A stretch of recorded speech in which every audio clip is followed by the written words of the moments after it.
Hey there, Bible Geeks. Ryan Schumacher here. We're on video number 2 on our week on resurrection, following the book Surprised by Hope by Tom Wright. We talked in the previous video about views on resurrection in the pagan world and the Jewish world. We established that they generally believed dead people stayed dead. And while the pagans didn't really believe people ever came back from the dead, the Jews ultimately believed in a general resurrection for all people at the end of time, never somebody in the middle of history, certainly not the Messiah being crucified and dead. This is the backdrop then for what happens in the New Testament when Jesus is ultimately raised from the dead. It's the backdrop for the confusion around his statements about being raised from the dead. It's the backdrop of the transformation seen in the lives of his followers. So I want to dig into this a bit, and we're going to spend a little bit of time on why we think that the resurrection is a historical event. This isn't something you get to compromise on as a Christian. This isn't something where you get to say, well, they just felt like he did in their hearts. No way. If Jesus is not raised bodily from the dead, give it up. Just hang up the cleats. This is one of those events. Paul says this. I think the entire idea is predicated on the resurrection of the dead. If there is no resurrection, we don't have Christian hope. So we need to be willing to be held to account, and then we need to be equipped to give an answer for that hope that's within us. It's 1 Peter chapter 3. So let's dig into this a bit. First, you see Jesus reflecting the Jewish world's view of resurrection in a few places. Matthew 25, he talks about those who will go away into eternal punishment, but the righteous into eternal life. So the Daniel 12 dichotomy of some will be given the resurrection of righteousness, others the resurrection of damnation. My paraphrase there. John chapter 5, we see something that's even a bit more specific. Do not be astonished at this, for the hour is coming when all who are in their graves will hear his voice and will come out, those who have done good to the resurrection of life, and those who have done evil to the resurrection of condemnation. So again, the context of these statements are out of scope for us right now. Just the fact that the statements are being made so specifically about a resurrection are what's important. Martha as well, we went over this in the last video. Martha's statement right here, I know that that's her brother Lazarus, will rise again in the resurrection on the last day. Jesus' response here, though, starts to show how he begins to twist and play off on this differently. He says immediately afterwards, I am the resurrection and the life. Those who believe in me, even though they die, will live. And everyone who lives and believes in me will never die. Do you believe this? This is interesting. He's associated himself with resurrection and life. And then what does he do from here? He goes and raises Lazarus from the dead. He demonstrates resurrection power coming from himself. The belief that there would be ultimately a general resurrection from the dead, that Yahweh would be the one to raise the dead, he then takes that on and makes that demonstration. It's a deity of Christ argument at this point. Now, he started speaking then about the resurrection of his own body in other places. So, for instance, on the Mount of Transfiguration, we talked about this in the last video as well. He said, tell no one about what you'd seen until the Son of Man had risen from the dead. And also, like we talked about, they had no clue what that meant. To belabor the point a bit, nobody expected a crucified Messiah. If this is what they learned at Sunday school, they would have been hooping and hollering saying, yes, that's it. This is our guy. We've got this. No, that was the thing that they were like, he's got to be the Messiah, but what on earth is he talking about here? He gets a similar mocking in John chapter 2 about during the cleansing of the temple, when he says, destroy this temple and in 3 days I will raise it up. And the Jews said, this temple has been under construction for 46 years and you will raise it up in 3 days. But he was speaking about the temple of his body. And after he was raised from the dead, his disciples remember that he'd said this, and they believed the scripture and the words that Jesus had spoken. After the resurrection, then they got it. But prior to that point, this was not how they thought about things. So Jesus' predictions of his own death and resurrection were made prior to his death and resurrection, but they weren't understood until that point. So I want to get into let's read a resurrection narrative. I'm going to read from Tom Wright's Kingdom New Testament here, because I think it does a good job of clearly and conversationally getting across the ideas. For the sake of reading a story, it's terrific. I do want to stress that I would use one of the major contemporary Bible translations for the sake of study. Something like this, where you have a single person who is offering a translation in their own words for their own purpose, is not appropriate for study. This is a step above the Message, because this is an actual translation of Greek. But I would not replace your New Testament with this. I would maybe supplement it with that. But for our purposes right now, I think it's going to work great. So this is after the death of Jesus. So when evening came, a rich man from Arimathea arrived. He was called Joseph, and he too was a disciple of Jesus. He went to Pilate and requested the body of Jesus. Pilate gave the order that it should be given to him. So Joseph took the body and wrapped it in a clean linen cloth, and he laid it in his own new tomb, which he had carved out of the rock. Then he rolled a large stone across the doorway of the tomb and went away. Mary Magdalene was there, and so was the other Mary. They were sitting opposite the tomb. And on the next day, that is the day after preparation day, the chief priests and Pharisees went as a group to Pilate. "Sir, when that deceiver was alive," they said, "we were told that he said, 'After 3 days I'll rise again.' So please give the order for the tomb to be made secure until the third day, otherwise his disciples might come and steal him away. And then tell the people, he's been raised from the dead." And so the last deception would be worse than the first. "You may have your guard," said Pilate. "Go and make it as secure as you know how." So they went and made the tomb secure, sealing the stone and putting a guard on watch. Now dawn was breaking on the first day of the week. The Sabbath was over. Mary Magdalene and the other Mary had come to look at the tomb, when suddenly there was a great earthquake. An angel of the Lord came down from heaven. He came to the stone, rolled it away, and sat on top of it. Looking at him was like looking at lightning, and his clothes were white like snow. The guards trembled with terror at him, became like corpses themselves. "Don't be afraid," said the angel to the women. "I know you're looking for Jesus who was crucified. He is not here. He's been raised as he said he would be. Come and see the place where he was lying, and then go at once and tell his disciples that he's been raised from the dead, and that he's going on ahead of you to Galilee. That's where you will see him. There, I've told you." The women scurried off quickly away from the tomb in a mixture of terror and great delight, and went to tell the disciples. Suddenly there was Jesus himself, and he met them and said, "Greetings." And they came up to him and took hold of his feet, prostrating themselves in front of him. "Don't be afraid," Jesus said to them. "Go and tell my brothers that they should go to Galilee. Tell them they will see me there." While the women were on their way, some of the soldiers who'd been on guard went into the city and told the chief priests everything that happened. They called an emergency meeting with the elders, allotted a substantial sum of money, and gave it to the soldiers. "This," they told them, "is what you're to say. His disciples came in the night while we were asleep, stole him away. And if this gets reported to the governor, we'll explain it to him and make sure you stay out of trouble." And they took the money and did as they'd been instructed, and this story still goes the rounds among the Jews to this day.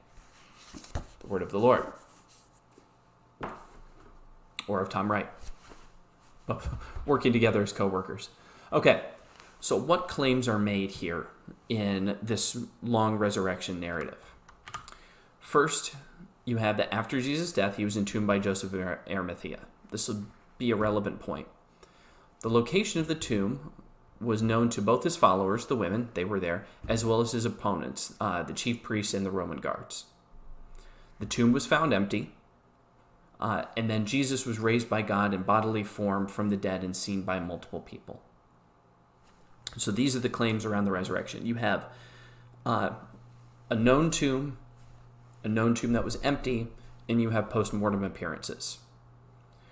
So to belabor this point for a bit, does it matter if this is true? The answer is yes. If the Messiah has not been raised, our preaching is useless, and so is your faith. More than that, we are found then to be false witnesses about God, for we have testified about God that he raised the Messiah from the dead. This is 1 Corinthians 15. This is Paul speaking to the church in Corinth. If he is not raised, then the whole thing's false. We're following an obscure 2 millennia old failed Gandhi who happened to have some pretty tenacious followers. That's pretty much it. So, what is it that gives us the reason to believe that this is actually true. So I'm going to walk through some of these claims and talk about why we should believe that Jesus was bodily raised from the dead. Quick side note, and this is maybe point 0, you're going to see a reversal of expectations in a lot of it. Nobody at the time thought that his crucifixion was what was to be expected. Nobody, when he was hanging on the cross, said, "That's all right, he's in heaven." Nobody said, "That's all right, he died or paid for our sins." Nobody said, "Well, this proves he's the Messiah," because we all knew that the Messiah would die and rise again. Nobody said, as he hung there dead on the cross, "Finally, death has been defeated." These are things that were said about Jesus after the fact, but nobody was saying that prior to the resurrection. Many probably did say something like this: "Well, time to find another Messiah. Romans got this one, just like they got the last one." The Good Friday afternoon was a moment of despair for Jesus' followers. It was not a moment of triumph. They thought the jig was up. So now let's look at these claims. The first one, Jesus was buried by Joseph of Arimathea. It's an important point that this is brought up. His burial is attested in all the Gospels. So Matthew, Mark, and Luke, even if you take the position that Mark was the source for Matthew and Luke, John, we know, is independent in 1 Corinthians as well. 1 Corinthians is very early. Gerhard Ludemann, Gerhard Ludemann, places the 1 Corinthians 15 narrative to 2 to 3 years after the crucifixion. He's not even a believer. 1 Corinthians itself would be written maybe 20 years before the Gospels, depending upon your dating of those. Joseph of Arimathea, too, is an odd character. He's a member of the council that condemned Jesus. So if you're going to make this story up, he's a bizarre character to pull in. This is what's known as a statement against interest. In the Federal Rules of Evidence, a statement against interest is actually exempt from the hearsay rule, because if somebody is saying something like admitting to a crime, you don't expect that statement to be false. Why would somebody falsely cop to a crime? If they're saying it's likely that it's true, that they did something that they shouldn't have done. So the animosity between the early Christians and a member of the Jewish Sanhedrin make it unlikely that he's a historical invention. Said differently, if this story was just completely made up, why would you choose one of the bad guys to be the one to go get Jesus' body? How about you get, Peter being brave as opposed to being a coward and going before Pilate and asking for the body? Why not his mother? Why not, there's so many things that you could write if you're just making the story up. So Raymond Brown, New Testament scholar, calls the fact itself simply inexplicable. Why it, unless it actually happened, it makes no sense. So it's good to know that. Second claim, the location of the tomb was known to Jesus' followers and his opponents. So this is important because the story of a resurrection is pretty much put to rest by finding a dead body. Hey, he's risen from the dead. Here are his bones or his body. No, he's still dead as a doornail. So it's important that the tomb is something that people could have found. The Gospels identify multiple people who visited the tomb. You have the women who are there. You have the guards who are there. Joseph himself could have simply been asked where Jesus was buried. Certainly his Jewish Sanhedrin council friends would have done something to him or coerced him somehow to just go and open the tomb back up. So the fact that the chief priests are recorded as bribing the guards to say they've stolen the body means that somebody could have found out that the tomb was empty. Here's another thing that they could have done. They could have gone to the tomb and said, "No, there's the body." Clearly, they knew where the tomb was. Multiple people did. And that's going to get us to the tomb itself being empty. But somebody could have gone and found out that it was empty. Because if nobody knew where it was, then they'd say, "No, bro, he's dead." Or if you're going to make the claim that he rose from the dead, then go show me the empty tomb. Well, we don't know where it is. Well, then how the heck do you know he's alive? Oh, well, we saw him. Then you're getting into the ghost, shade, hallucination thing that they're relatively used to. The fact that there was an empty tomb is a huge part of this. So let's get into that. The tomb was empty. seen in the Gospels, also in Acts. How did they relate the fact that the tomb was empty? This is another statement against interest, because the empty tomb was discovered by the women. And we know, Josephus tells us, you probably know this at this point, that women were not trusted. Their testimony was not permitted in a Jewish court of law. It was seen as not credible. So, something that's interesting, and this passes people up a lot when you're reading the Gospels. The Gospels, all of them talk about the tomb's discovery by the women. 1 Corinthians 15 doesn't. 1 Corinthians 15 is also an earlier account of the resurrection than the Gospels. What does this mean? This means that the later retelling of the story includes details that, in the mind of an ancient person, undermine its credibility. If you were just making this up, why would you take the story of 1 Corinthians 15 and say, here, it's been, 15, 20 years. We haven't really caught on with this story yet. We got to tell a better story. And what are we going to do? I know, let's have women discover the tomb. Nobody's going to believe you. You're actually undermining your own credibility in the ancient world to the audience it was written to. It makes it more likely that the retelling of the story is true because the facts that were included were facts that they would not have voluntarily made up if they were just making it up. So, because the location of the tomb was well known, disproving the empty tomb was easy. No account exists anywhere in any historical record that the bones of Jesus were presented before anybody. And the way that they describe it being found by women, actually lends to the credibility of the story because it's impossible to conceive of why they would have made something like that up, especially when the later writings include the more difficult details. So it substantially amplifies the history. Same thing with Joseph of Arimathea. He's not the guy you would make up to be, the good guy to Jesus. And you're not going to say, not only did the thing you never believed would ever happen, but it was the women who found it. People are not going to believe you. So this substantially adds to the credibility of the story because it's not motivated storytelling. Okay, Jesus appeared to multiple witnesses after the empty tomb despite all contrary expectations. We've been over those expectations plenty already. So Jesus appeared to multiple witnesses. This is in 1 Corinthians 15. He appeared to Cephas, that's Peter, and then to the 12, over 500 brothers at one time, most of whom are still alive. This is an important part. 500 people who saw this are still alive. So you should be able to find people who said, yes, I saw Jesus. And some of them are named, like the apostles.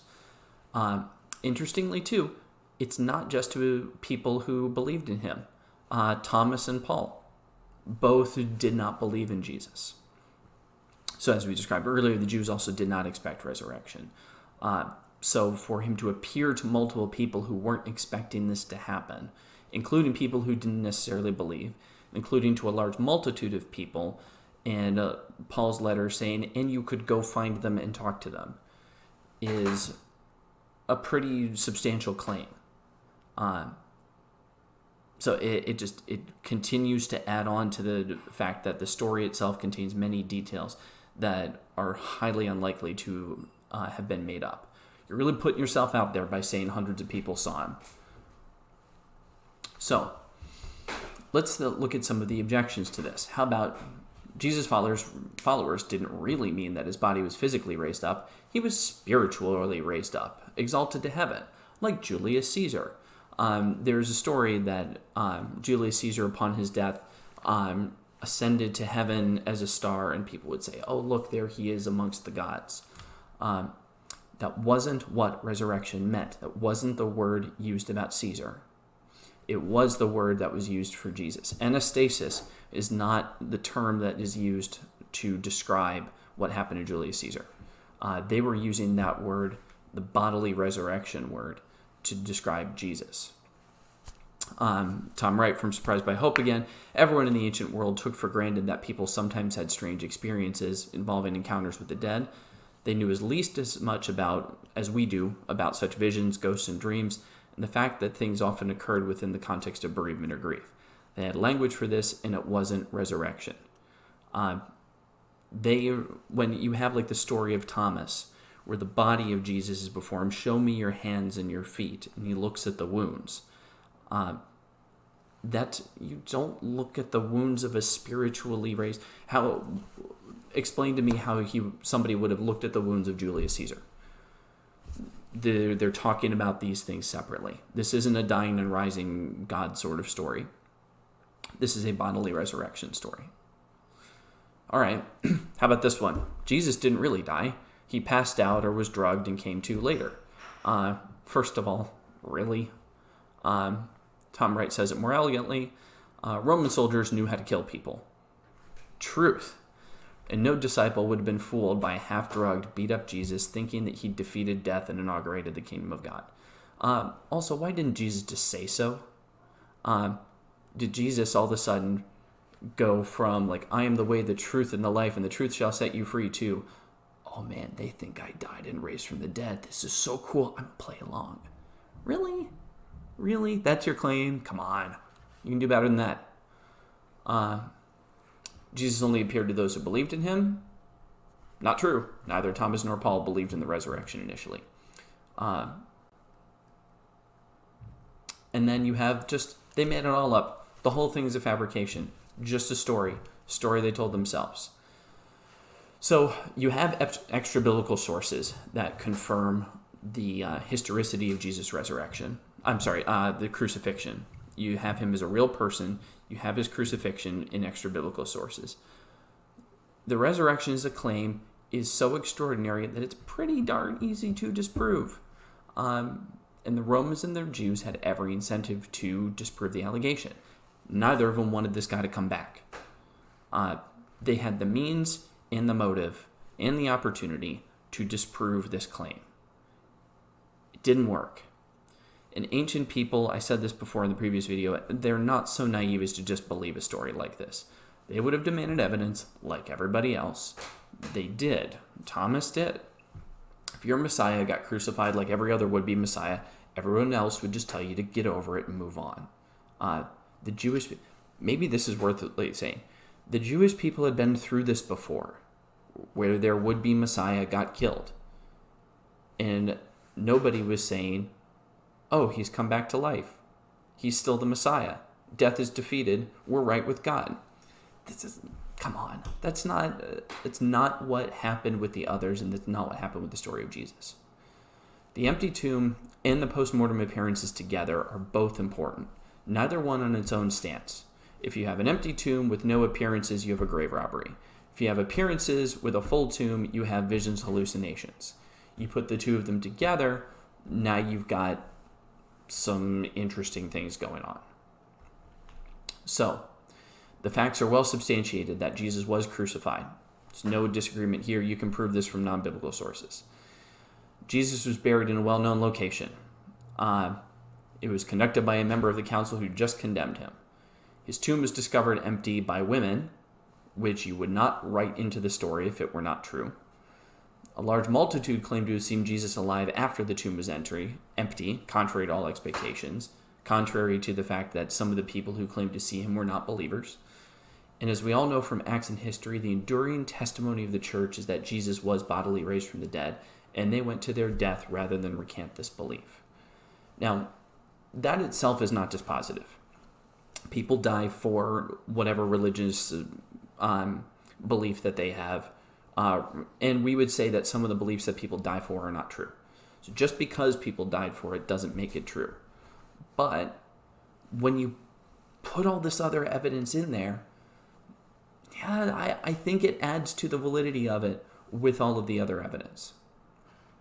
So for more on this particular point, I've done this in a little less than 20 minutes, or just about 20 minutes.